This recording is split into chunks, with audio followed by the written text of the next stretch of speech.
This is Kid Shriner, the voice of the Green Arrow. This is George Newbern, the voice of Superman. You are listening to the DCAU Review, hosted by Cal and Liam. Streaming at DCAUreview.com and on your favorite podcast app. Welcome, everybody, to episode 367 of the DCAU Review. I am one of your hosts, Cal. With me, my good friend and brother, Liam. Liam, we are reviewing Justice League Unlimited this month, at least for the majority of this month, and we are rolling right along here through Season 3 as we continue down the road here. We had a fun one last week. Boston Brand, aka the Dead Man, make his one and only Justice League Unlimited appearance. And then this week we have some other cameo appearances, single-time appearances, in an episode that feels like it is a near direct sequel of some sort to Season 2 of Justice League Unlimited, taking a pretty big detour here from our Gorilla Grodd and the Legion of Doom storyline with this week's episode.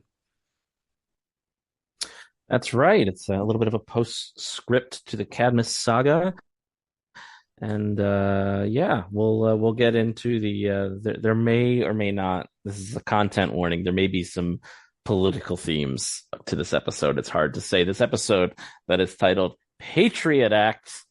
There might be some themes that we'll discuss as we get into our plot recap here in a moment. That's right, and we must remind you for purposes of understanding maybe some of the significance of that episode title. This episode originally aired here in the States on the Cartoon Network on February the 25th, 2006. So put your brains back. If you were born then, put your brains back during that time frame and think of the political climate. If not, maybe just Google who was president. Think of life in a post 9/11 era and kind of relate that to the Cadmus story arc as well. And let that be your guide here as we get into this week's episode. But of course, before we get into our synopsis of this week's plot, we will of course get the official IMDb synopsis, which is brought to you by buymeacoffee.com/DCAU review. Buymeacoffee.com/DCAU review is the best way to support the podcast. Liam and I run solely on caffeine and kind words, as I like to say. And this is the best way to contribute to both of those things. You see, you can let your voice be heard and inspire us to be able to get our next cup of Java. If you head over to buymeacoffee.com/DCAU review, just as the name of the website suggests, buy us a coffee. It's a way to support the podcast. You can send a one-time support of the podcast. Maybe you like something that we talked about. Maybe you want to influence us in what we may be reviewing later in the year or later in the month. Maybe there's something that we say that you just absolutely just like can't stop laughing about because we're so dang funny. Maybe you'd like to thank us for that. You can do so by becoming a one-time supporter of the podcast, or maybe you'd like to join our monthly supporters who have joined us at one of three available tiers. We have three different tiers that you can join. Each tier comes with its own set of perks.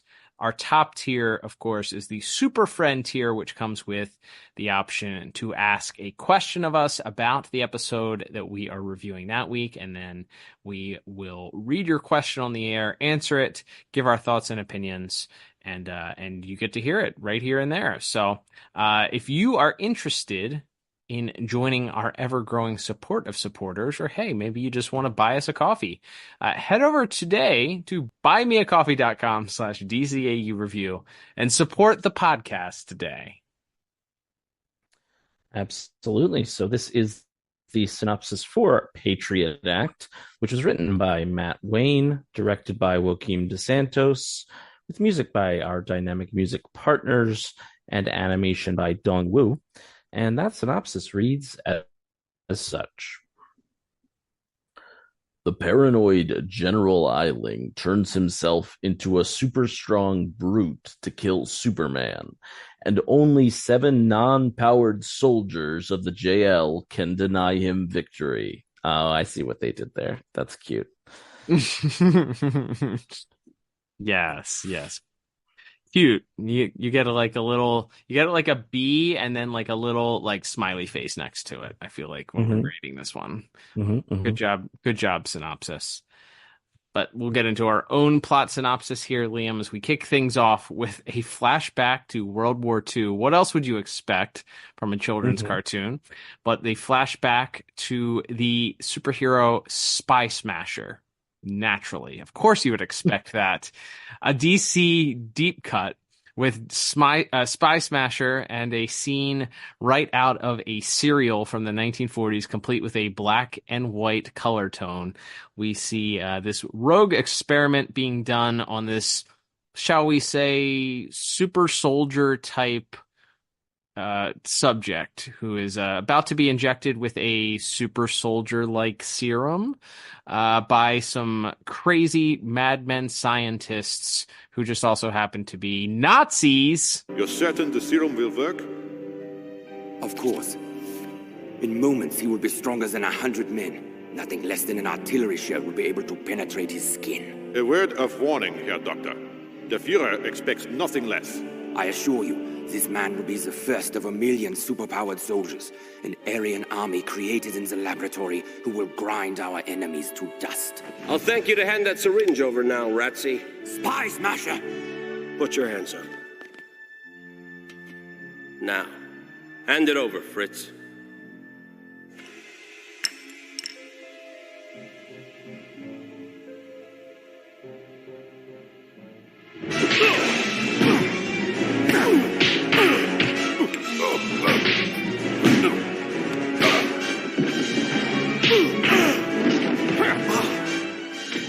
Before, however, the evil scientist can stab our subject with the serum, Spy Smasher breaks in.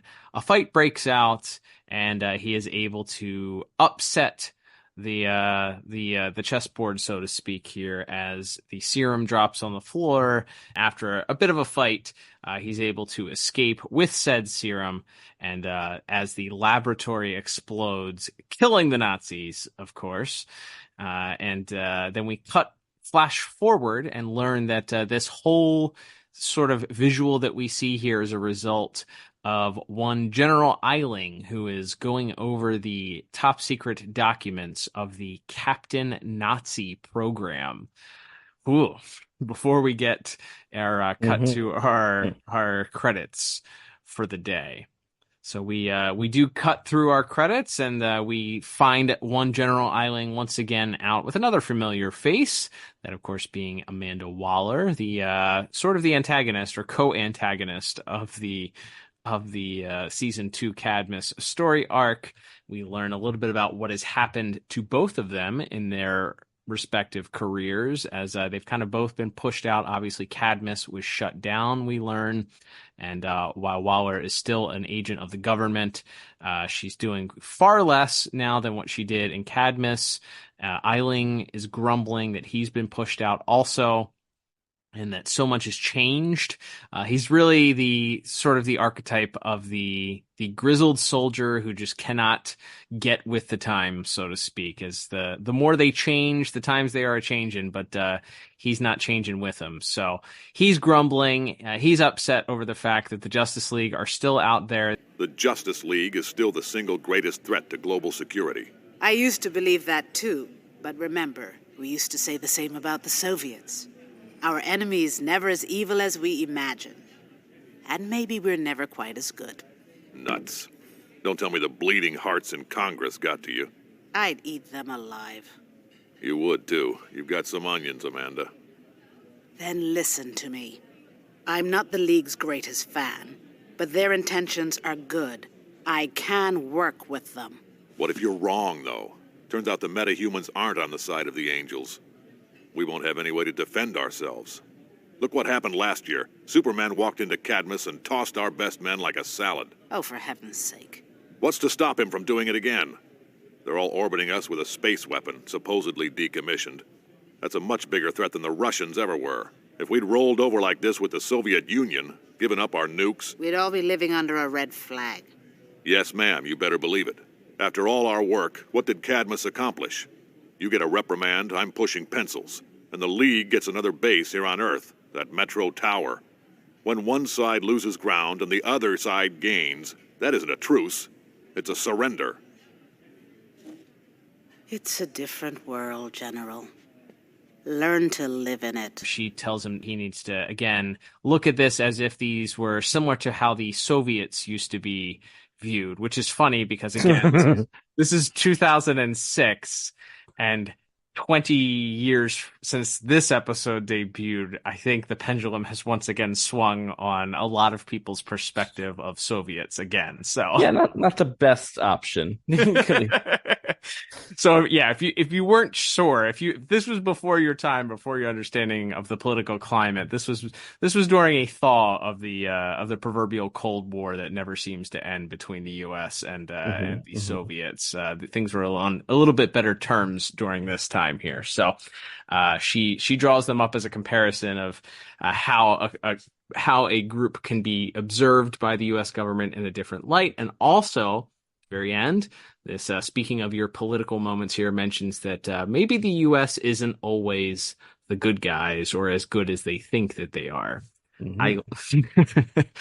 Eiling doesn't seem to pay that any mind, as we now see he's going to take matters into his own hands. We see him pull up to a government facility where he's led inside. We learn that this is one of the old Cadmus facilities, and while he walks past a couple of people that recognize him, he's attempting to break into a laboratory, and his code is denied. He's interrupted by a scientist and another guard who mention that ask Eiling why he's there. He mentions that he lost his glasses and thinks he left them in one of the vaults inside.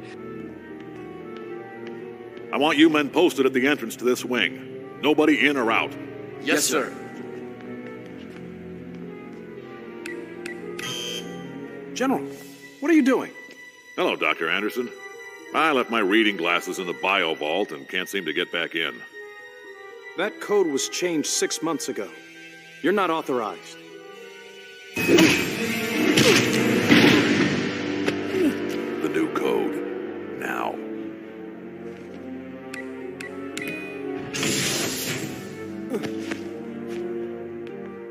This is where we get the reveal that Eiling is going to do whatever he needs to do what he wants to do. So he knocks out the Cadmus security guard and forces at gunpoint the scientist to let him into the lab, where he then forces him to let him into this gigantic vault.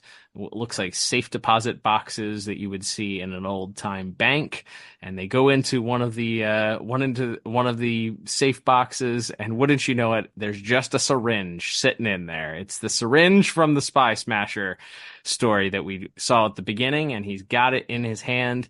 And despite the warnings of the scientist, the General Eiling again insists he's going to do what he has to do, especially for his country. And despite the fact that the scientist is able to break free and set the alarm off in the Cadmus facility, it's too late, as we see Eiling inject this mysterious serum into his body, and we see him transform quite quickly, in fact, into, I would say, what is a hulking brute of a man, I guess is what you would say. It's at this point he fights his way out of the facility and vows he's going to get his revenge on Superman and the rest of the Leaguers once he can find the Man of Steel.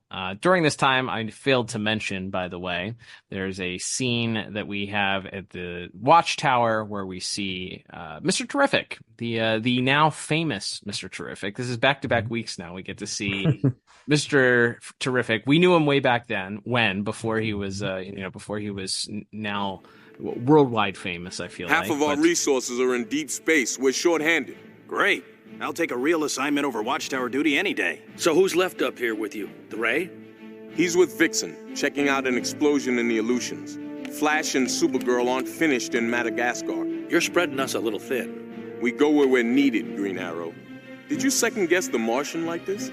Sorry, my bad. You're the big-picture guy. I've got it all worked out.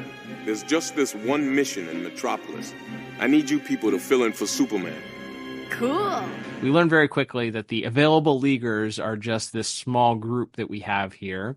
And as the IMDb synopsis suggested, none of them have any powers. But Mr. Terrific does have them, a mission for them. It's a very important mission at that. And these Leaguers are excited to get off of Watchtower duty and into the action. But it's not quite the action that they're expecting. We'll just say that. That's right, and we see that they have been called in to appear on a parade float in downtown Metropolis, celebrating everyday heroes. Apparently, it was originally designed for Superman himself, of course. Welcome back to the Daily Planet and Hubble's Department Store's 87th Annual Metro Merchants Parade. I'm Rick Wilson. And I'm Caitlin O'Shaughnessy Ruiz. And who's passing the reviewing stand now? But the Veterans Legion Honor Guard, followed by the Madison High School Marching Band. Yes, and just look who's coming next. An old dear friend. It's a bird, it's a plane, it's Superman. That's right, Rick. Superman is held by officers from the police department's 19th precinct. And next up, more heroes. Some of the brave policemen, firefighters, and emergency workers who serve Metropolis every day. And riding with them, well, the actual Superman can't be here today, but he sent along some of his Justice League cohorts.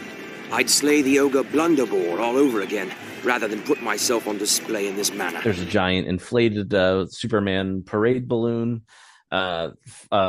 preceding them, and then all of the heroes are on this float, and they're all a little bit disgruntled that this is the assignment they've been given, and the crowd seems a little bit disappointed that it isn't one of the, quote, good Justice Leaguers that has that's come. They're left with these also rans, so to speak, but very quickly we see that Vigilante excites the crowd, is a great showman, and shows off all of these different Leaguers' powers. Like Stargirl is able to make fireworks with her cosmic star staff thing, and of course Shining Knight has he's riding a Pegasus, which is pretty cool, it's correct. People didn't notice the horse had wings, I guess. So he gets despite Shining Knight not really having a taste for any sort of public adulation as this errant knight, literally a knight from King Arthur's time, as we're told in this episode. But Vigilante sort of convinces him to let his horse-winged victory show off a little bit. And just as the crowd is finally starting to enjoy themselves at the sight of these heroes, and here comes that aforementioned General Eiling in this big hulking body. He jumps straight from wherever he came from through the Superman balloon, pops the balloon like a real villain, and then also smashes up the parade floats and begins attacking the Justice Leaguers, Green Arrow, and some of the other cops that were standing by, doing their best to intervene. But it's clear very quickly that he's overmatched them. He tears apart Shining Knight, Vigilante, Stripe gets it. A lot of this is action based. We'll probably talk more about it in visuals. The rest of this episode, quite frankly, is mostly a big fight. So if we're scant on a lot of details for a moment here. But it's Stripe, and gets the worst of it. His suit gets ripped apart. He throws a parade float at Stargirl. He's just running through these guys, and very quickly, as some shattered glass from the skyscrapers above, as Green Arrow takes shelter from that, he calls up to the Watchtower and asks Mr. Terrific to send them some backup. But of course, Mr. Terrific points out once again that almost every other Justice Leaguer is already occupied, but that he'll try to call in some of the reserves. And as the fight continues, we also see this group of young children, these boys. None of them are spreading the news, but they do appear to be a legion of young boys. So we have them running around, getting into scrapes. Vigilante tries to convince them to just focus on crowd control and get them out of harm's way. Get out of here! Yeah, take off, you big woods. Where's your parents? I don't know. Run off, I guess. Listen, I need you fellas to do a very important job, so you're all my deputies. Now go right herd on that crowd and get him somewhere safe. All right, come on. Let's do it. Come on, everybody. Gotta get out of here. However, one of the little boys gets into a crane with a giant wrecking ball and operates it beautifully, quite frankly, as it swings it into to Eiling and saves Stripe from an untimely demise. And as the general's rampage continues, Stargirl tries to grab hold of him and take him up out into the city, or up out of the city, I should say, remarking that once again she doesn't have powers and that it's only her staff that's allowing her to do this. And she points out, look at all these innocent bystanders that you're endangering. At which point we get a little bit of General Eiling's philosophy on that sort of things, as he refers to the people of Metropolis as acceptable losses, and that any death that he causes in his quest to kill Superman is simply an acceptable loss. And really, it's just, you can't, he does the old tried and true, you can't make an omelet without breaking a few eggs metaphor, cliche. And as she remarks that she is one of those non-powered people besides her staff, he remarks that, well, then she's just another egg that he'll be cracking open here. And as Green Arrow once again tries to spring into life here, again, it's Fast and Furious. We'll talk about it more in visuals. Vigilante tries to stop him. Shining Knight's getting the crap knocked out of him. And then finally, as it looks like just Green Arrow is ready to stand against him, we finally get the word that the reserve members of the League are here. Bitch! Found your reinforcements, GA. I'm teleporting them in now. Got that. Thanks, T. Well, you wanted Superman. Now you got the Crimson Avenger and my ex-sidekick. Ex-partner. Speedy, we gotta do this now. Ooh, now I'm scared.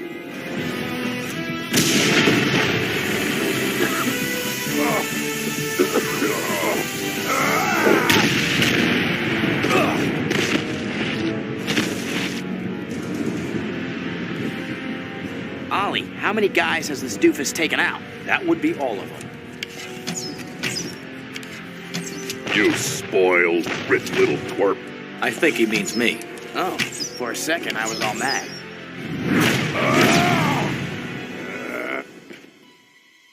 Still got your quantum arrow? Yeah, but you said... This is an emergency.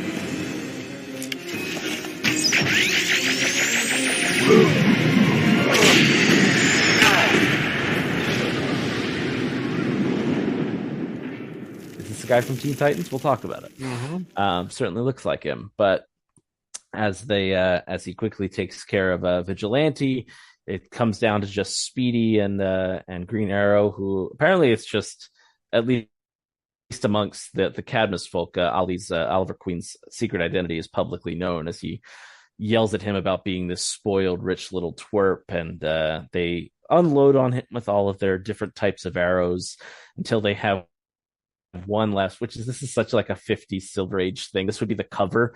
Would be, are you sure it's time to use the quantum arrow? As they each apparently have this quantum arrow in their quiver that they're supposed to only use in the case of the most serious emergencies. Oh, Crimson Avenger shot tear gas at him and immediately got the crap knocked out of him, which is funny too. But so the quantum arrows, they create this energy field around Eiling and create a big explosion. However, it barely seems to leave much of a scratch on him as he defeats Speedy and Green Arrow again, leaving none other than Sir Justin, the Shining Knight, as the last stand here against General Eiling. Yeah, that's right. And let's just say Eiling is less than impressed with Sir Justin, pretty much making a mockery of him the entire time, beating him to a pulp, verbally sparring with him, even as Sir Justin recounts a story of his tales back with King Arthur, and how he swore, regardless of whether or not it looks like the situation is dire or not, to protect the innocent. Save yourself a hospital stay and stand down. That magic armor won't help you. Have at thee! You're a relic. In this world, power is the only thing that matters. You and those other no-name heroes, you're just people. In the great scheme of things, nothing you do has the least bit of significance. I'll waste you and a billion like you before I let any power rival America's. It's my duty. You don't know what the word means. You can't win. I'll die as befits a knight, defending the weak. Why don't you give up? Why don't you? And that he also talks about how he once refused a direct order from King Arthur to destroy an entire village. And Eiling then tells him that he must not be a good soldier then. Justin says that it was a test, and if he hadn't refused, he would have been exiled from the court in shame. But as this battle continues to go on, it looks like that Eiling is not going to continue toying with Sir Justin. He's beaten him to a pulp. Sir Justin valiantly tries to stand up and says he will fight until his last breath. But as it appears that Eiling is going to deliver a killing blow, we hear a old woman that we had seen previously in the group, in the crowd, actually questioning where the good superheroes were, where Superman was. And she demands that Eiling stop long enough for him to catch his attention. She mentions that, she kind of gives a little bit of an expositional kind of PSA here, where it's important for people to speak up against the superpowered threats that they have, and they gotta, they need to stand up to, they're standing up to this big bully that's in their neighborhood, and he's really the only one, despite the fact that he continues to argue with them about their need to stand up to the superheroes and how they can't trust metahumans. She mentions that the only person in this fight with powers is in fact Eiling. Superman and your Justice League are a threat to a safe and stable world. Drop the act. You think killing Superman would make the world safe? Or killing this boy? Or us? Tell me, how many of us do you have to kill to keep us safe? They're the ones I'm after, not you. I'm not the menace. Metahumans are. Superpowered beings. You're the only one around here with superpowers.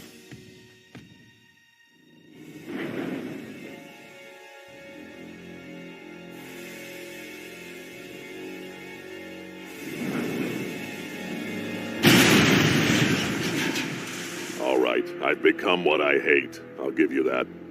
But in the long run, you'll see I was right. You'll see you need the likes of me to protect you from them.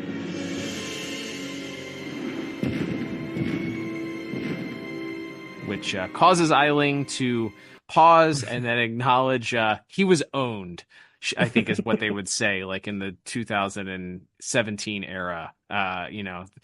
She owned him. He realized he owned gold himself there, and unfortunately... It's too late. I've already described myself as the sassy Metropolis citizen, and you as the angry, hypocritical General Eiling.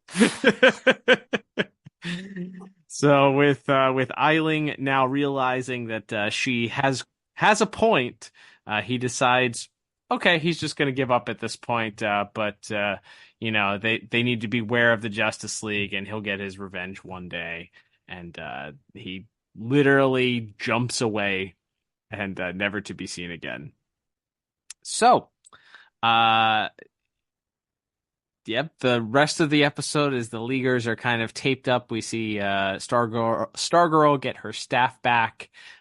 We see the rest of the crew going into various different ambulances, Vigilante making sure that the sword goes back to Sir Justin, his sword from Merlin. So he gets that back, and the rest of the Leaguers are now seen as heroes. These often afterthoughts and unknowns are now loved by this crowd who, including the group of kids who decide they're playing Justice League. They're going to continue with their imaginations and sticks. They're going to pretend that they're Justice Leaguers, but they're not pretending they're Batman, Superman, or Wonder Woman. No, they're pretending that they're fighting over who's going to be Shining Knight and Vigilante, and that's how we end this episode.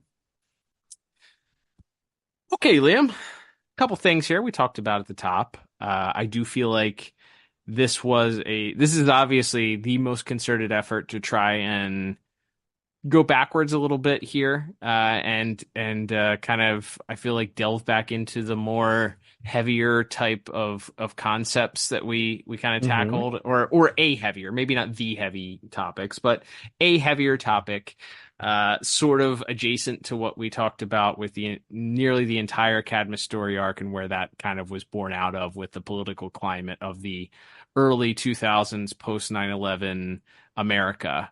And the government's grasp for power, and some of the controversial things, which included something called the Patriot Act, which is still in effect today. If you're not aware, you can certainly, if you're not from America or you're not up on your politics or aware of what it is, feel free to do your own research and be alarmed, if you will. But yeah, so I feel like there was a concerted effort here. It's like it's a neon flashing light. Like we're gonna tackle some things. We're gonna maybe be overt in our commentary here about some things, while also kind of keeping with the season 3 theme of having fun, or having a little more fun here, and being a little more goofy. I mean, the freaking 70-year-old general jams himself with a Nazi serum and becomes a Hulk monster. Like that's the premise of this, and he goes up against a ragtag group who don't have any powers, who are kind of bemoaning the fact that they're not sent on real missions, and then when they finally get set on a mission, it's a goofy parade that they have to go to, and they're all annoyed by it, and then the action comes to them, so to speak, and then they're really put to the test. So I think there's some good stuff there. However, I really think I was just disappointed by how this is resolved. It just feels, it does not feel like a DCAU cartoon, in that I don't know, it just feels like a PSA almost that we get at the end. And I'm not disagreeing or agreeing with what the point of what the writers were kind of going for here. I'm not talking about in that way. I just feel like the idea that this hulking man, who is absolutely bonkers and refuses to listen to, his colleague that he worked with for so long in Cadmus, who has seen the light, he finally listens to like the elderly woman and the other people that are like, you're being a bully, you're doing that, you're a hypocrite, and that's the thing that gets him to stop, and he literally just runs away. Right.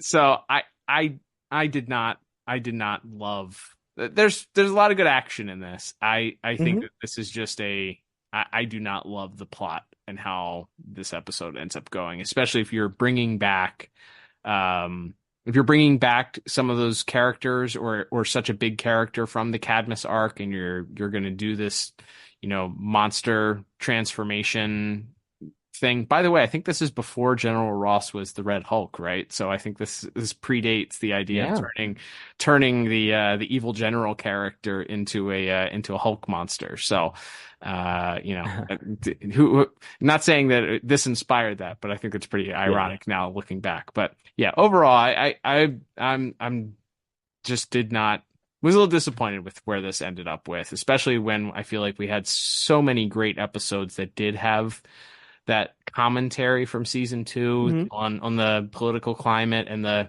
climate of generally everything during that time. So, and I think this one kind of swings and misses. Yeah. So a couple of notes here. So this character did General Eiling, who becomes the big monster did exist in the comics, but he wasn't like a Hulk guy. He like put his brain into an android from a villain, I think from the 60s, called Shaggy Man. And he was way more of like a caricature, like everything was like 10 Hut Soldier as he was, attacking everybody. I think it's maybe from the Grant Morrison, Howard Porter JLA run that character shows up. But anyway, that's regardless. So yeah, they kind of twisted some things here, and yeah, we can talk about some of the references, the comic references in a moment here. But yeah, as far as to what this episode is by itself, like we said, it's interesting to see where the Cadmus people are now. It would have been maybe more interesting if Waller took an active, because my thought, like, again, trying to rewrite a cartoon 20 years later, it's easy to say like, oh, they could have done this or that, but my thought is like, well, Cadmus and Waller should have had like an antidote, and it should be that like Sir Justin takes that beating, and right when like Eiling has this moment where it looks like, is he going to tear through all these civilians to kill this guy, Green Arrow shoots him with the antidote from 50 yards away, and he doesn't get away. Like, it's weird that he just gets away at the end. Like, I think that's part of it that doesn't fit well. The other thing is, I think the most interesting thing that they display is in that final bit with Shining Knight, and the idea of like the duty of a soldier and following orders, quote unquote, and when is it morally acceptable to not follow through with a mission that you've been given. Like, that's fascinating, and that's a really interesting thing to examine that through a superheroic lens, not to mention a superhero who is a knight from King Arthur's court, time traveled into present day or whatever. Like, so that's a very interesting concept to me. So maybe if they had centered the episode more directly around like those two, like as it stands, like we kind of have this buddy cop thing with Vigilante and Shining Knight that we see a couple times, and then it's a lot of the episode I feel like is more focused on Green Arrow's point of view, which again, and also we've talked about what a part he played in the Cadmus arc, and his feelings about like how the government should operate, and should it be out there trying to protect it from people like who have powers like Superman. So like there are ways you could focus this. I think maybe picking a singular leaguer to focus on and have these other ones more as just window dressing. But as it stands, by the time we get to Sir Justin and Eiling having this face off at the end, I'm like, oh, I kind of wish that had been more of what the episode was about. Because as it stands, I think there are some interesting themes, and then like what the woman says is obviously very on the nose as far as like foreign and domestic policy from every major government in the world for the last 200 or so years, right? How many of us do you kill to keep us safe, right? And the idea of the big hammer approach to conflict and things like that. There are so many interesting ideas that I think you can absolutely explore. I mean, we just talked about the live action Superman movie that just came out very recently, has him intervening unilaterally in a conflict in somewhere in two fictional countries in the Middle East, and physically assaulting the president of the prime minister of one of the countries. Like, there's obviously something where you can examine these very macro socio-political issues of our time through the lens of superheroics, and they start to in this episode, but they don't quite. Yeah, it's like I think if they stuck the landing at the end, I would have been more excited by this, or not excited, but more felt better about it, because I do think it's interesting. And then there's also this sort of feels like kind of a meta thing of like, oh, if a character doesn't have superpowers, they're lame, like, right? Or the only DC Comics characters that matter are like Superman and Batman and Wonder Woman, and all these other characters are lame, like, and which is, as you said, illustrated at the end when the kids are playing hero, and they're picking Vigilante and Shining Knight. So there's also like that layer of like, hey, these like C-listers are pretty cool too. So yeah, I think there's like, so you could have made it maybe a more comedic, tongue-in-cheek episode where those guys are just looking for their recognition, kind of like the Booster Gold episode. Mm-hmm. And then finally they kind of get it at the end when the crowd stands up for them and all that. Like, but then I probably wouldn't have also tried to do the Cadmus postscript / commentary on U.S. foreign policy in the mid 2000s. I wouldn't mash those together. Those feel like two separate concepts.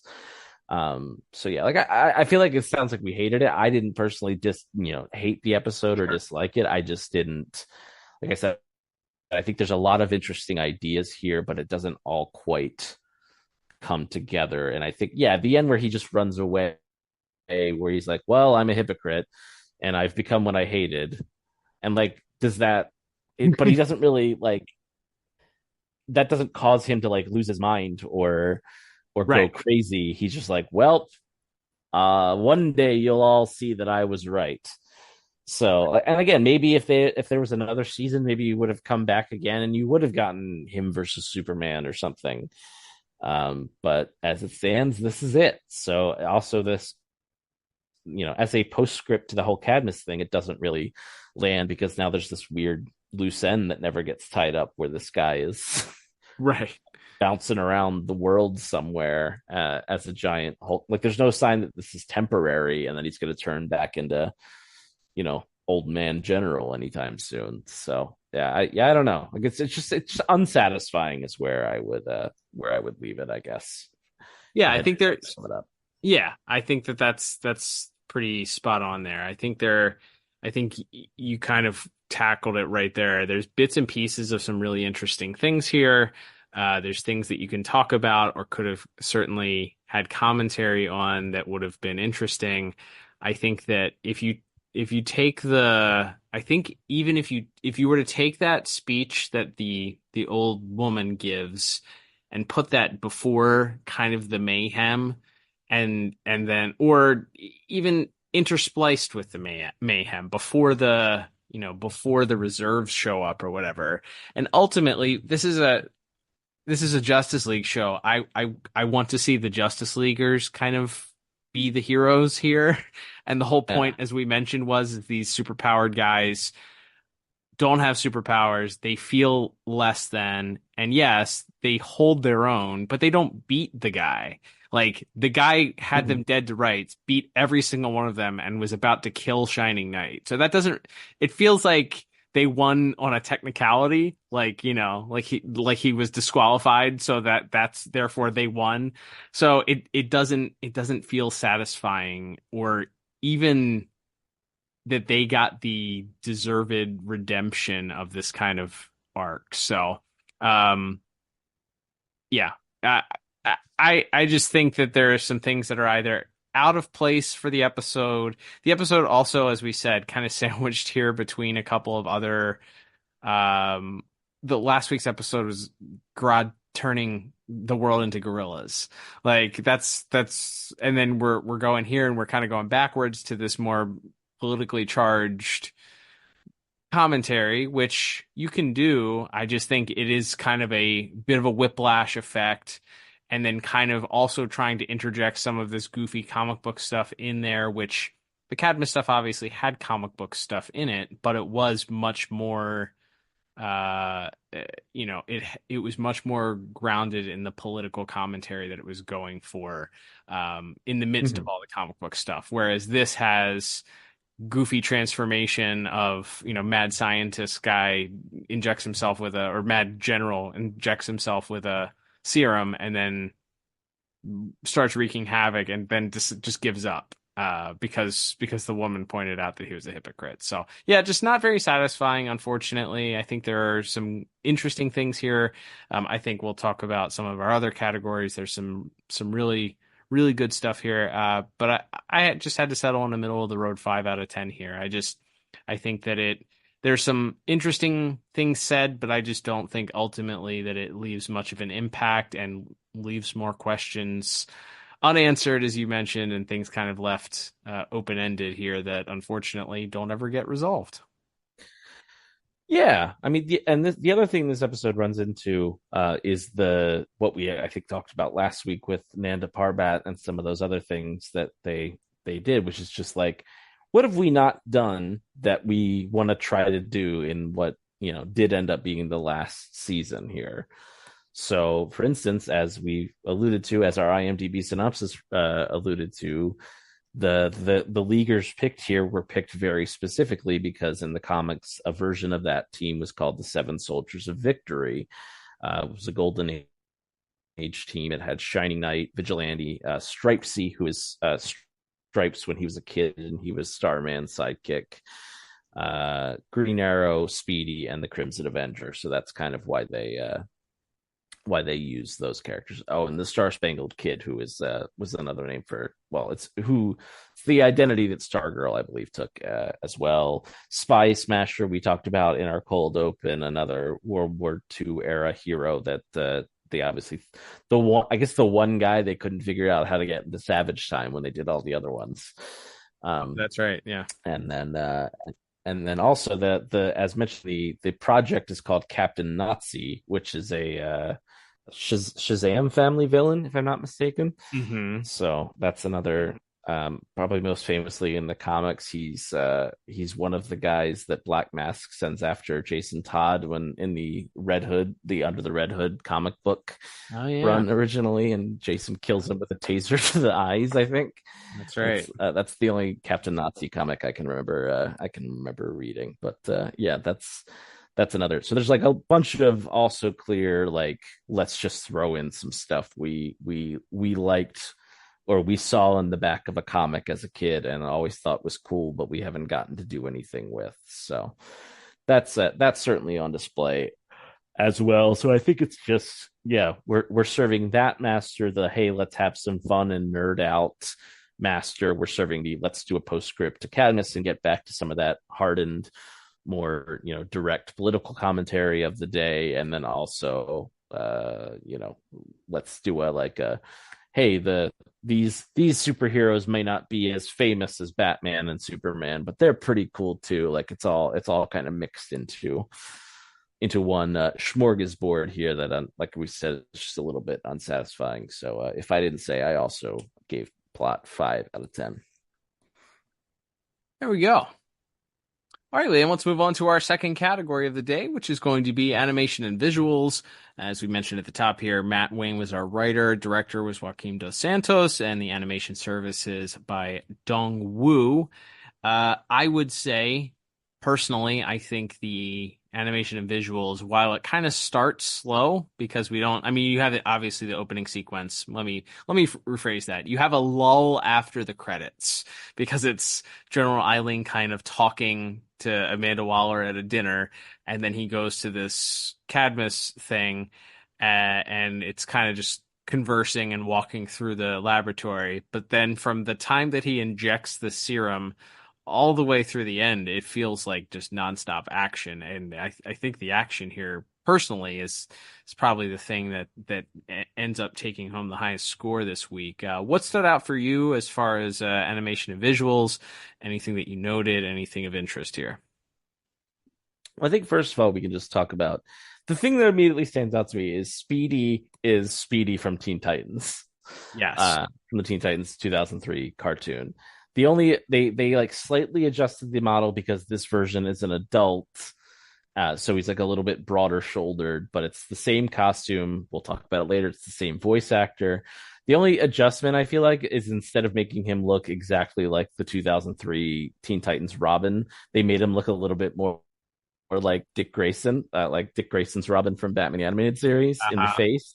Like they gave him that mask and that kind of like the jaw shape I think is very similar to the Robin model. So like that's interesting. Like that's the thing I always think about when I think about this episode more than anything else, is that it's like, oh, it's the one where Speedy from a show which is not in continuity with this show shows up. I know it's not literally supposed to be the same guy. It's just, there are infinite possibilities in the multiverse, as it were. But at the time, I remember just being gobsmacked that there was technically a crossover between those two cartoons that were airing simultaneously, but obviously were not meant to be in the same continuity really at all.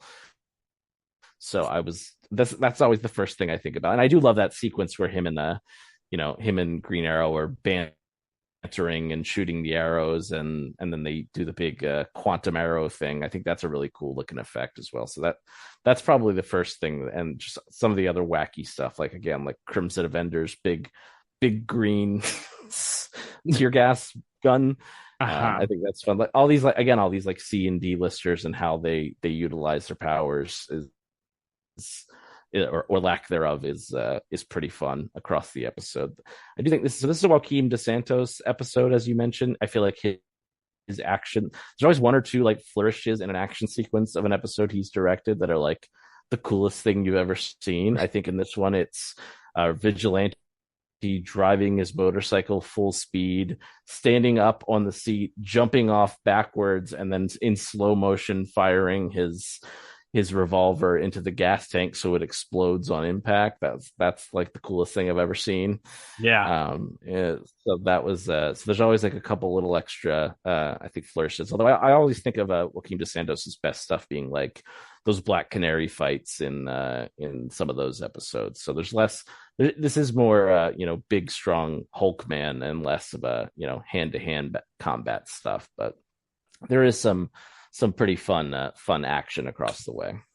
No, I agree. And speaking of the big angry Hulk man, I guess that's something else that we can talk about here. So Shaggy Man, as you mentioned, doesn't look anything like what General Eiling looks here in this iteration. At least I'd say he lends himself to a maybe if Shaggy Man got shaved completely or something like that, like a bald Shaggy Man. But in this case, is exactly what happened in the comics at one point. He loses all his hair. Okay, very interesting.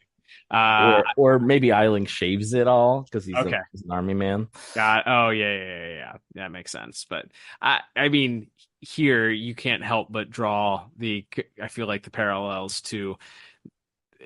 I mean, he's a big gray dude, barefooted dude with green torn pants. Like it just screams Gray Hulk to me in a lot of ways, especially in the sequence. There's a sequence between Stripe and him that take place. I was like, oh, this is DC's Iron Man versus the Incredible Hulk in the middle of downtown.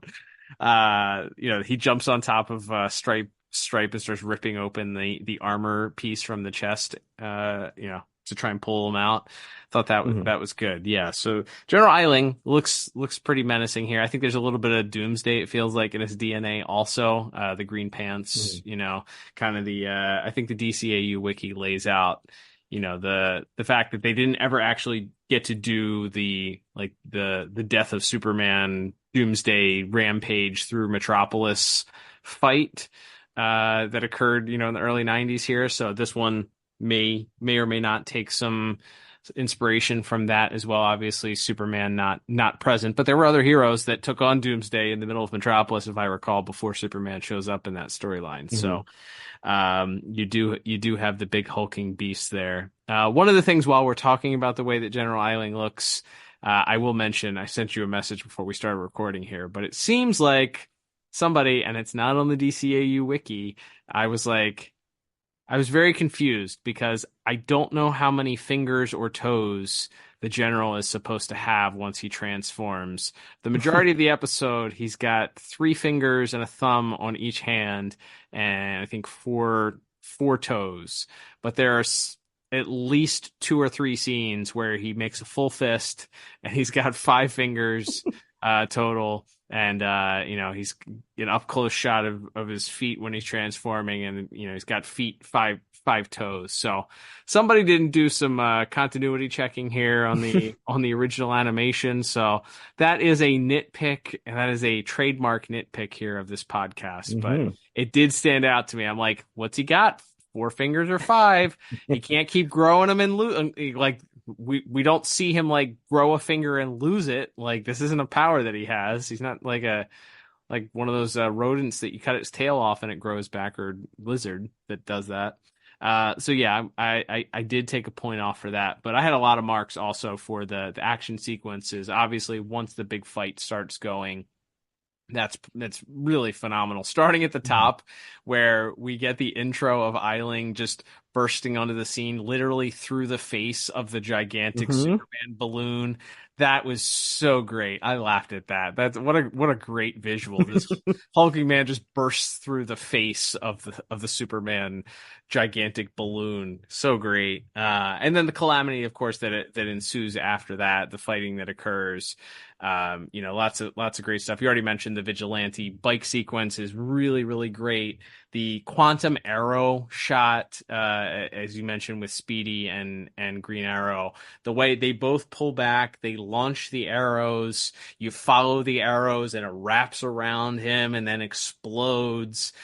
Just a really fun sequence there. Just some really, really interesting stuff there. Obviously the full fight between all of these leaguers and the general, lots of fun stuff there. Despite the fact that it makes no sense how quickly he got up there, the kid swinging the gigantic wrecking ball to save Stripe is a great little kind of surprise little shot there, because it does look like Stripe is dead to rights.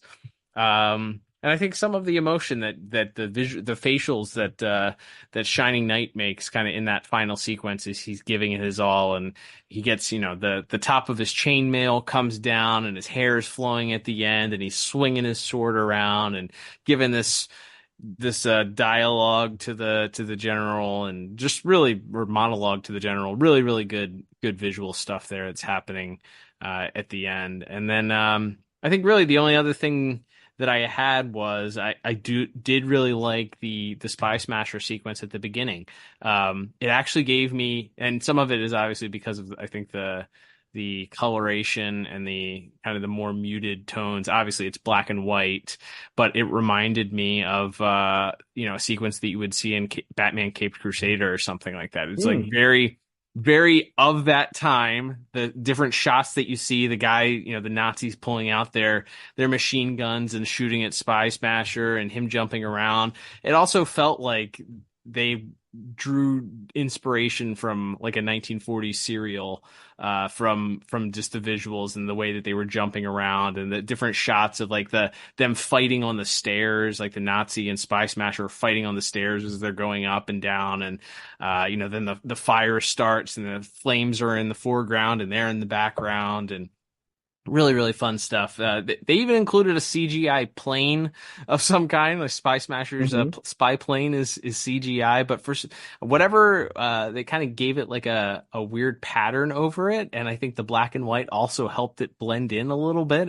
It's very clearly CGI, but I thought that it actually blended in a little bit better than the normal CGI integration that we see for the series. But I think trying to see if there's anything else that I had here. Oh, the DNA of the General Eiling, the way he moves, as we talked about already, like the way he looks is Incredible Hulk. But there's a couple very specific Hulk things. He does the giant like Hulk hand clap at one point, where he just winds up and smashes his palms together in front of him, which I was like, for every time that I did that in like the Incredible Hulk PlayStation game, like I probably have at least a couple dollars for the amount of times that I use that power in that iteration of that character. Like just some really, really fun stuff there, and the way that they kind of made him move and look. But I think overall, I think the visuals were the standout for the episode. I think a lot of them are very impressive. The action sequences, it is action heavy. I mean, pretty much from I feel like really in the halfway mark of this, it's pretty much action all the way up until the action ends and we get the little dialogue point at the end. But it is action packed, action heavy, and I think the direction and the animation really delivered here. So I gave animation and visuals an 8 out of 10. I think it's very strong and some really, really good stuff. Nice. Yeah, I gave it the exact same score. Not a ton to add here. The only other thing I had was just I really loved the way you already mentioned the sequence where he's fighting Stripe, but the way the general moves, it's very animalistic. Like he's almost on all fours a lot of the times. Mm-hmm. Like it's very almost ape-like at some points, but not quite. It's not really like one thing though. It's not like an insect or an ape or something. It just has this very odd way of moving, and his anatomy is fascinating. And yeah, the close-ups of his face also. I like the idea that like whatever this serum did to him, like his skull and skin got bigger, but his eyes did not. So he has like these giant black cavernous eye sockets with just these little beady like yellow eyes in the center. Makes like almost like a Nosferatu or something. Like it's a very striking like eye theory on him as well. So yeah, just the way he moves and looks is a lot of fun, even if the number of fingers was inconsistent at times. Absolutely. All right, Lane, let's move on to our next category, which is going to be music. And I think you mentioned at the top our dynamic music partners for this episode. Some good, decent music, I feel like, for this episode. A lot of it is just kind of standard fare, so to speak, I feel like. We get a little bit of variation at the beginning with the Spy Smasher sequence. It's a little bit more, again, I feel like drawing off of the inspiration of the 1940 serials there. You have a little bit more orchestrally based and, akin to the action that we're watching on the screen. But I think the rest of the episode kind of, there's it's punctuated with the transformation sequence with General Eiling, and then obviously when he arrives on the scene. And but to me, like, I think the only thing that really stood out, and it actually I think really makes the sequence even more impactful and kind of visually stunning, because you have this audible element as well, is the theme that you end up getting for Vigilante on the motorcycle. Mm-hmm. Yeah, I did have that in my notes. And then there is Shining Knight is like the only other character I think that gets like a swell of music when he comes swooping in on the Pegasus in the first time he gets.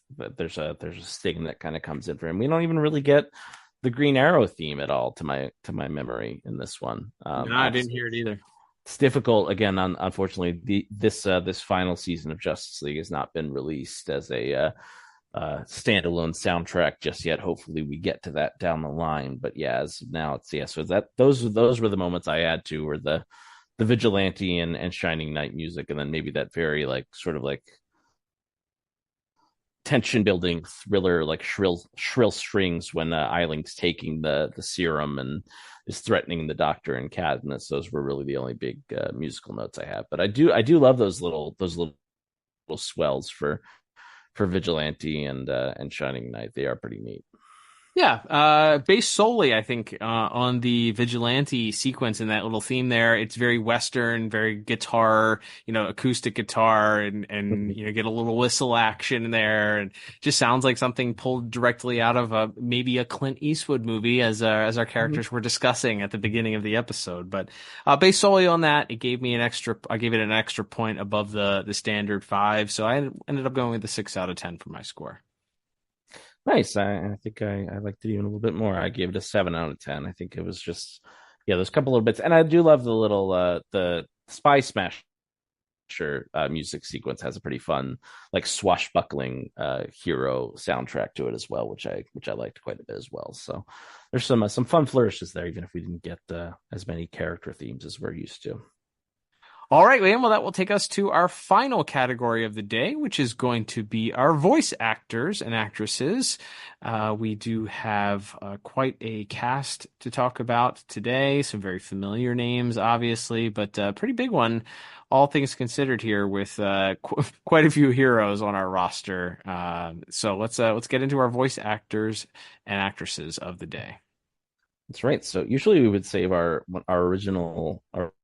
original 7 actors for last, but since he's only in here for about a second, we'll mention him first this time. Phil LaMarr is briefly in this episode as John Stewart. We see him on a video screen talking to Mr. Terrific and alerting them that they're all trying to keep a a dying son from being snuffed out. We see him and Superman and Wonder Woman all in action, but John is the only one who speaks. And of course, Phil has also done the voice of Stripe briefly here. I don't know if he has many lines. He's mostly just there to get beat up in this one. And he's also Dr. Anderson, who's the Cadmus doctor that gets menaced by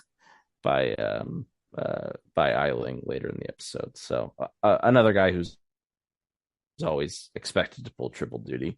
We do have Jeff Glenn Bennett once again as he's Rick Wilson, who was one of the two reporters. Where's Angela Chen? She's too. I guess maybe she's too big. This is more of like a human interest piece. I don't know. Al Roker and I never knew that. Katie Couric were doing the Thanksgiving Day parade. This kind of feels like a pastiche of that. I don't know. They usually bring out some for that, but maybe she's not a morning, like those are the morning show people. Okay, yeah, all right. So this is the Metropolis Today show. That's right. Yeah. So he's voicing him, and I think also the German scientist who fights Spy Smasher at the beginning there. Another DCAU alum. We have Tara Strong. She's playing the other reporter, who is for some reason named Caitlin O'Shaughnessy Ruiz, which I feel like that's such a specific choice of a name that there has to be like some in-joke in that. If anyone has any idea as to what that is, I'd be curious to hear it. But and she's also playing Johnny, one of the I think she's the only Newsboy Legion who speaks. But we have Tara Strong there as well, and then we've already talked about it. But yeah, Mike Irwin playing Speedy, who in fact played Speedy in Teen Titans, which is, I guess, this is the only reason people ever thought these shows were connected, right? Was because of this. That, like, and I can't think of any other. Well, when Batman references the Titans, when Virgil mentions it in the crossover episodes. That's right. Okay, good call. So those are really our only two mentions of that ever. So, but yeah, this is I mean, it's like I said, I love that sequence with him and Green Arrow. Ken Shriner, who again has like a little bit to do here, like he gets a little bit of glad handing with the police and the firefighters on the float, and then has plenty of quips among the episode. I do love them spatting over Speedy being mad that he's referred to as a sidekick instead of his ex-partner is a great gag, and then them just kind of quipping off each other. Even though this would be the first time that we've seen a DCAU Speedy, it is fun because you do immediately feel like there's a similar sort of Nightwing Batman dynamic to these guys. So they do a good job together, even in the brief scene that we get. Yeah, he gets to show a little emotion of surprise when he realizes that now's the time to release the Quantum Arrow. But yeah, not a whole lot asked of him. It's just a fun little cameo and little nod, obviously, to the ongoing series happening at the same time. So yeah, not much to grade him on, but still a fun little bit of trivia and cameo there. Absolutely. And then a couple of our other leaguers in action. We have Giselle Lauren returning as Stargirl. Not much for her to do either. She does get the one scene with where she's sort of taking Eiling to task for endangering civilians and kind of just being generally depressed that her big mission is being asked to stand on a parade float. Not much for her to do. And also Michael Beach returning as Mr. Terrific again this week. But and then of course we do get CCH Pounder back very briefly as Amanda Waller, and then she's also the old lady who makes the big speech that checkmates General Eiling at the end here. So which to her credit, I didn't immediately think that was CCH Pounder when I heard that she has this like old kind of Southern draw to her, like this old grandma voice. I was like, because I just think of CCH Pounder having such a distinctive voice. So the fact that she was able, I was like, I didn't immediately know it was her when when this old lady started talking. So I was like, yeah, talented actor. Who knew? Like we knew, but in a different way than we knew before, perhaps. Yes, a versatile actress at that. Like not just able to give the instantly memorable and legendary version of Amanda Waller that we've come to know and love, but also the ability to do a range of different voices and accents. So yeah, again, not a lot for her to do as Amanda Waller, but she does get. I do feel like she was able to, and some of it obviously is the dialogue that she has, but some of it does feel like a softer version of Amanda Waller in that conversation with Eiling and over dinner. So I think that between that and her really being the defining voice that kind of stops that makes the biggest impact on the episode, that kind of calms the monster, so to speak. I think, yeah, some great stuff from Miss Pounder, unsurprisingly, I guess. Yeah, this is to your point. This is maybe a good bridge for her character, as brief as it is, between the Cadmus version of her and the version we see in epilogue later on, or technically that episode had already aired. You know what I mean? Timeline, what later on in the timeline? That's right. Yeah, and then our two kind of main leaguers for this episode. We'll start with Chris Cox returning as Shining Knight. I believe he also plays one of the police officers who shakes Green Arrow's hand. He gets the big, like you said, this big speech that I think is really the most interesting dichotomy across all of these heroes when they're facing off with Eiling, which is, he sort of lectures Eiling about the duty of a soldier and that your duty is to do what's right, not just to blindly follow orders and buy into dogma and blind patriotism and all of this. And that's what it really is to be a hero and to be a good soldier, or a good knight in his case. Like I think he's really good in that sequence. Like I said, my biggest complaint was I wish he had gotten more to do. I wish the episode had been more centered around Shining Knight, because I feel like that's maybe the most interesting idea of all of those little threads that we pulled on earlier. Yeah, especially like you said, when he gives that kind of final monologue to the general, and he's really standing on his ethics and what he believes in, and really being this mirrored image, the complete opposite, I guess, of what Eiling is saying there. He's got honor, Eiling doesn't. So yeah, it would have been nice to have gotten a little bit more from him. It is.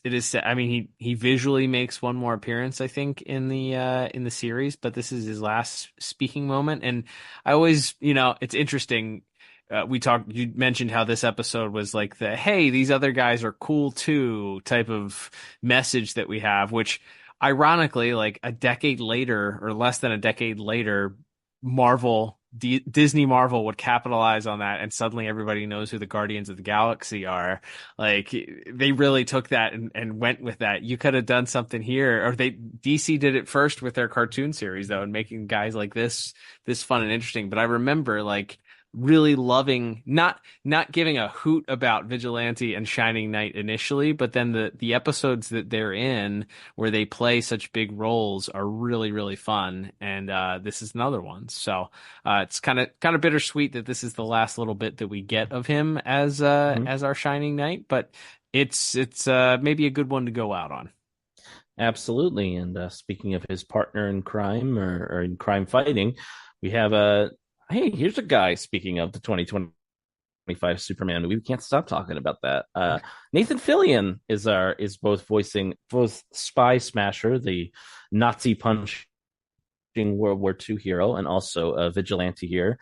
Again, he's kind of just there. He has a couple of wisecracks here and there. He gets a little bit more to do with because he's the guy who has to keep yelling at the Newsboy Legion to stop trying to fight the general themselves, and then also I guess in the parade scene when he's kind of trying to rally the crowd around these leaguers and show off how kind of cool they are in their own way. He's fun guy. Him and, as mentioned, Mr. Cox as Shining Knight as like a buddy cop duo. It feels like, again, like you said, that's fun. You wish you got more of that, but yeah, I think he's pretty fun as Vigilante across this episode as well.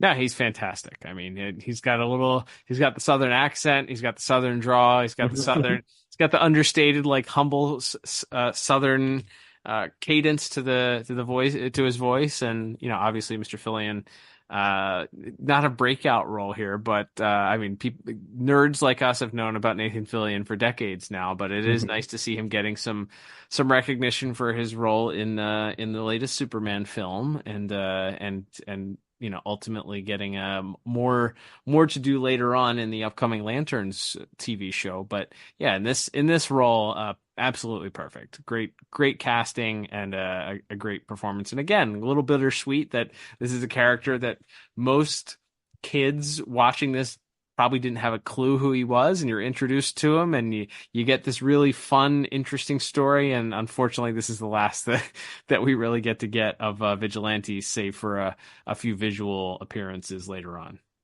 Absolutely. And then yeah, our main villain, since he's kind of the main character of the episode, he voices one of the crowd voices. He voices the other the German secret agent, and of course General Wade Eiling himself.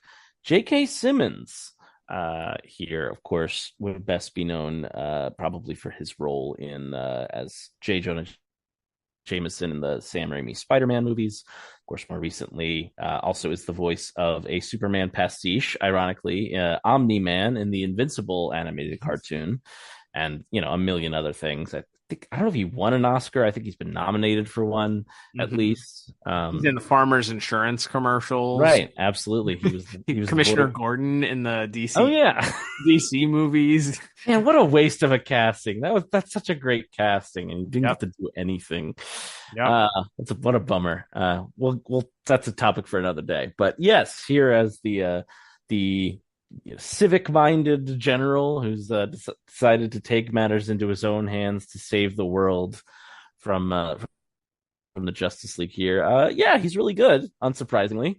It's funny because we'd obviously talked about him in passing in some of the previous episodes. He does. I was thinking about this. He does try to nuke Superman in the Doomsday Sanction. I'd kind of forgotten about that until I was refreshing myself on what he had done there, and then he just get punched out by Batman in I think in Flashpoint or one of those episodes. So like he was kind of the right hand man for Waller in the previous season, but it's interesting to see him get more of a starring role. But that's another thing, that maybe another wrinkle of why we did this episode more than we still had so much to say and had so much commentary to give. Maybe it was just like, we really liked using JK. Let's see if we can get him back for another episode. That might be another motivating factor. And for that reason, mission accomplished here, guys. Hey, there's 2005 recipe for you.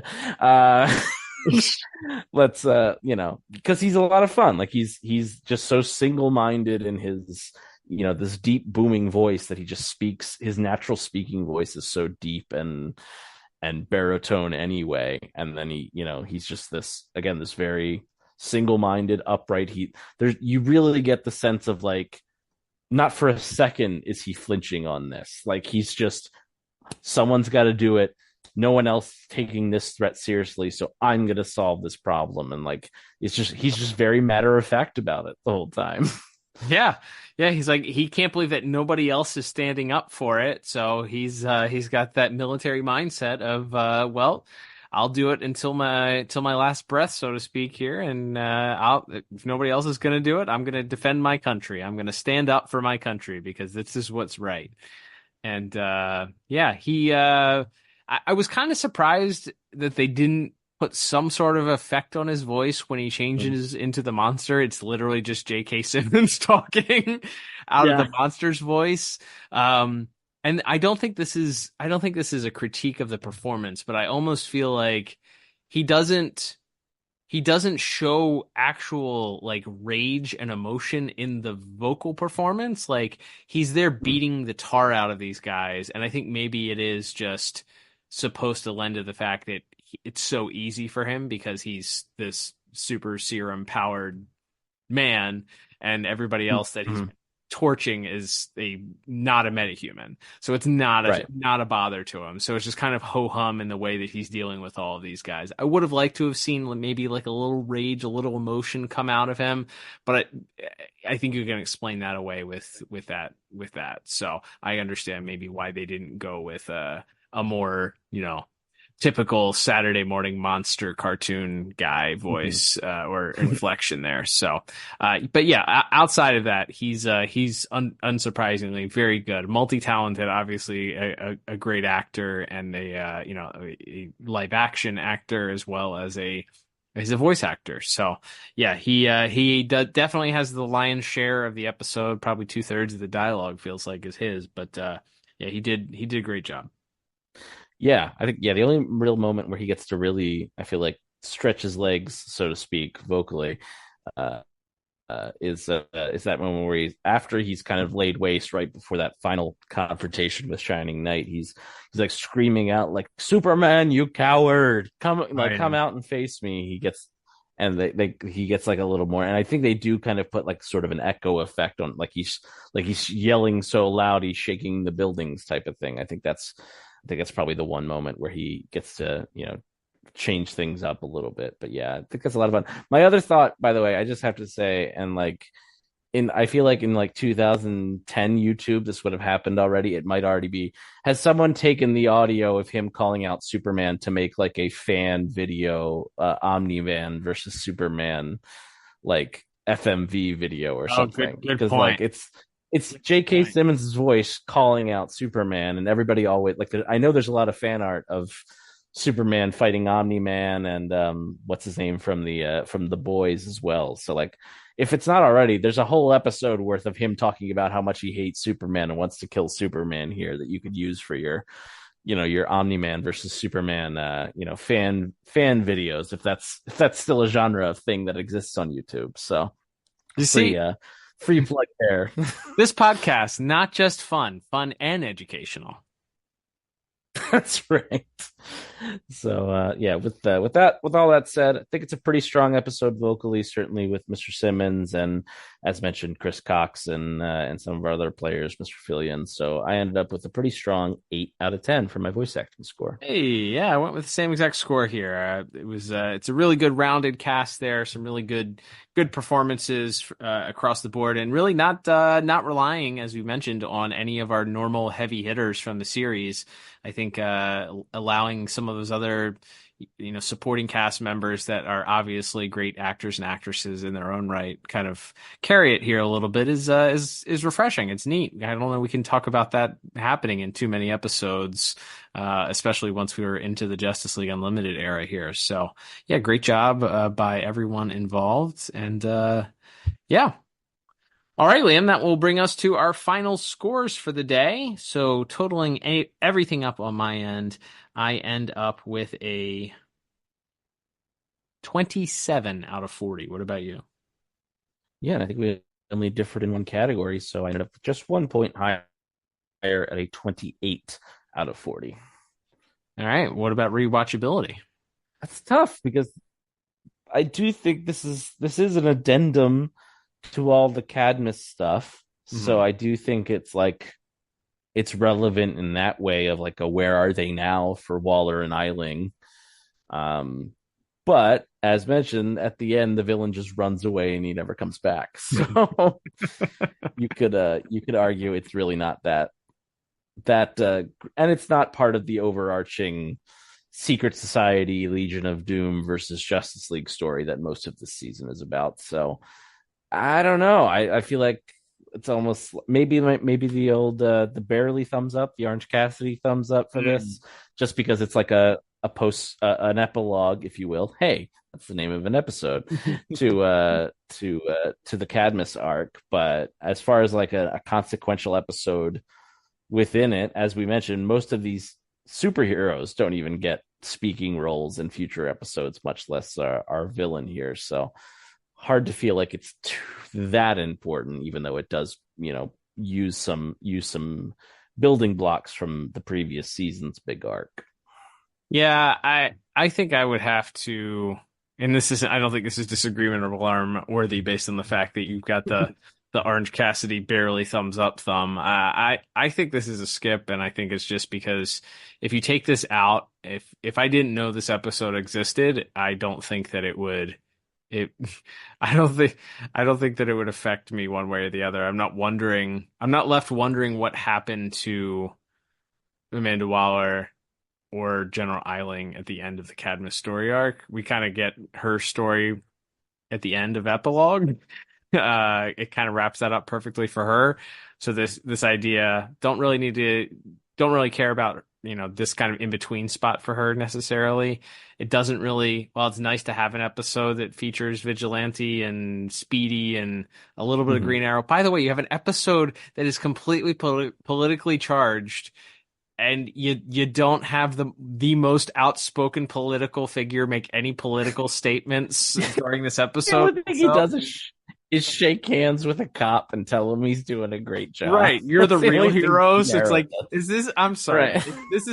This is. I mean, through modern lenses, he's not even aligning with the general stance of his own political party. What's going on here?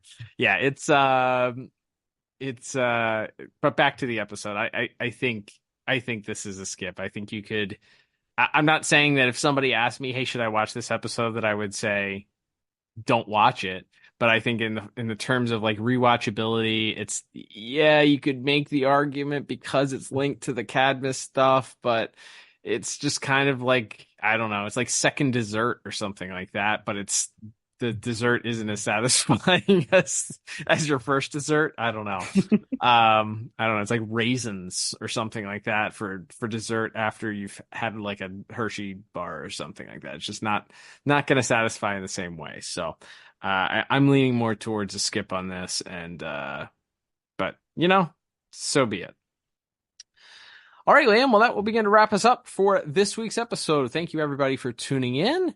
We'd love your support of the podcast. We'd also love to hear your thoughts. If we are wildly off base about this episode, not that we didn't like this episode, but obviously me saying things like you can skip it, and Liam being like, yeah, maybe don't skip it. Maybe, there's some loose things. If you disagree with us, if you're like, no, you need to watch this episode, let us know. Tweet us at DCAU Review. Slide in those DMs at DCAU Review on Instagram. Send us a message. It's kind of like sending a message in the bottle. If you try and contact us on any of those other social medias, it'll get to us eventually.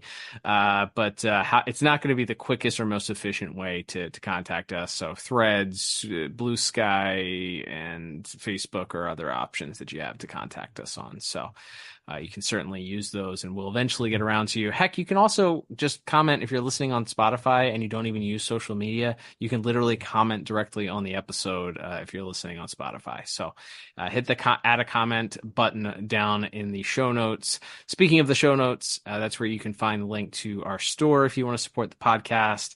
It's also got links to our social medias right there. Convenient for you. Click on it if you're not already following us. And then, of course, as we mentioned at the top of the episode, you can support us with the buymeacoffee.com/DCAU review link, which is also in our notes there. You can become a supporter of the podcast, a one-time supporter, or become a monthly supporter of the podcast.